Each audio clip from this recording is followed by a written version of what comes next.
2 gün önce ben buraya geldim, çöp atmaya geldim, konteyner baktım, burada 150 tane fatura çöpün içindeydi.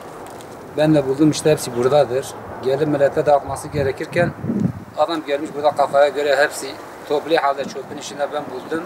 Buraya gelen görevliler elektrik faturalarını toplu olarak kesip çöpe atıyorlarmış.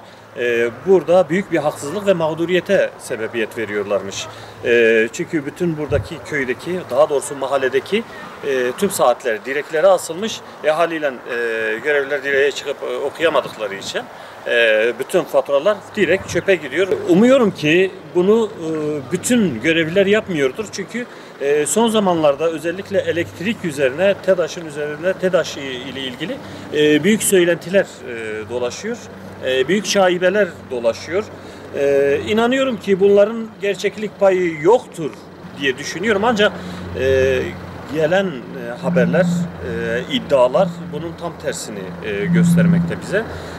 Görevlilerin gelip haksız yere yazdıkları cezalar, kaçak kullanmadıkları halde insanların kaçak kullanıyormuş gibi gösterilen, yansıtılan faturalar, insanların mağdur edilmesi, görevlilerin toplu olarak bütün faturaları bir araya getirip çöpe atmaları, yani bunlar kabul edilecek şeyler değil. TEDAŞ burada ne yapmaya çalışıyor?